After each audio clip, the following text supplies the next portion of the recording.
आज की कहानी है एक हिम्मत वाले लड़के की।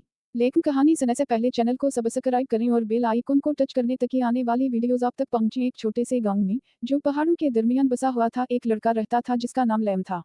लैम एक खामोश और नाजुक दिल का मालिक था। इसकी बड़ी बड़ी आंखें दुनिया का बोझ समेटे हुए मालूम होती थीं। दूसरे बच्चों के बरअक्स जो हंसते और खेलते थे, लैम अक्सर दरिया के किनारे अकेला बैठा रहता जो उसके घर के करीब बहता था और अपने ख्यालात में गुम रहता था।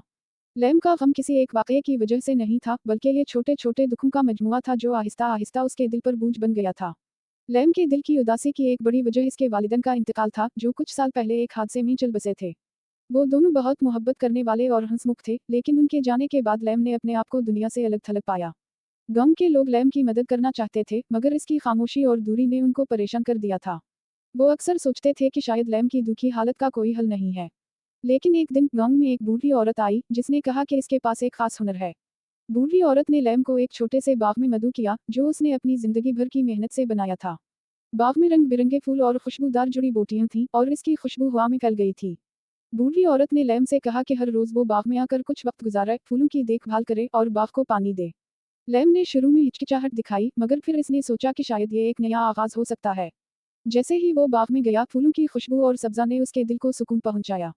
वो हर रोज बाग की देखभाल करता और रफ्ता रफ्ता इसकी उदासी कम होने लगी। वक्त के साथ लैम के दिल का बोझ हल्का होने लगा और उसने दोबारा हंसना और बातें करना शुरू कर दी। इसने सीखा कि मोहब्बत और उम्मीद छोटे छोटे लम्हों में छपी होती हैं, और इन लम्हों को सही तरह से समझना और उनसे लुत्फानंदोज होना जिंदगी को बेहतर बना सकता है। लैम ने समझा कि गम के बावजूद जिंदगी में खुशी मिल सकती है, और उसने अपनी उदासी को एक नई रोशनी में देखा। बाग की खूबसूरती और बूढ़ी औरत की मोहब्बत ने इसे ये सिखाया कि उम्मीद हमेशा जिंदा रहती है, चाहे दिल कितने ही दुखी क्यों ना हो। लैम ने बाग की देखभाल करते वक्त जो सुकून पाया, उसने उसे अपने अंदर की दुनिया को दोबारा जिंदा करने में मदद दी। वो गांव के दूसरे बच्चों के साथ खेलने लगा और उनके साथ अपनी कहानियां शेयर करने लगा। इसने पता चला कि दूसरों के साथ बातचीत करने और उनके साथ वक्त गुजारने से उसका दिल भी खुशी महसूस करता है। एक दिन बूढ़ी औरत ने लैम को बाग में एक छोटा सा पौधा दिया और कहा कि ये पौधा इसकी जिंदगी की तरह है, छोटा लेकिन मजबूत और उम्मीद से भरपूर। लैम ने इस पौधे का ख्याल रखा, और जैसे जैसे पौधा बढ़ता गया, लैम की उम्मीदें भी बढ़ती गईं। गांव वाले लैम की तब्दीली देखकर खुश हुए। इन्होंने इसके साथ जश्न मनाया और इसकी मदद से बाग में एक छोटी सी फेस्टिवल का एहतमाम किया। इस मौका पर लैम ने सबको बताया कि कैसे बाग ने उसकी जिंदगी बदल दी और किस तरह उसने दुखों को बर्दाश्त करने की ताकत पाई। फेस्टिवल के बाद लैम ने महसूस किया कि इसकी उदासी एक चैलेंज बनकर रही थी, मगर इस चैलेंज ने उसे अंदरूनी ताकत फराहम की थी।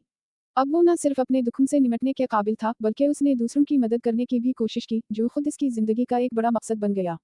वक्त गुजरने के साथ लैम का बाग खूबसूरत और दिलकश होता गया, और ये न सिर्फ इसकी जिंदगी का हिस्सा बन गया बल्कि गांव वालों की भी खुशी का बाइस बन गया।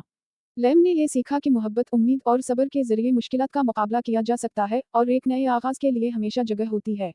अब लैम की आंखों में न सिर्फ जिंदगी की चमक थी, बल्कि दिल में उम्मीद की रोशनी भी थी, जो उसके हर दिन को रोशन करती थी।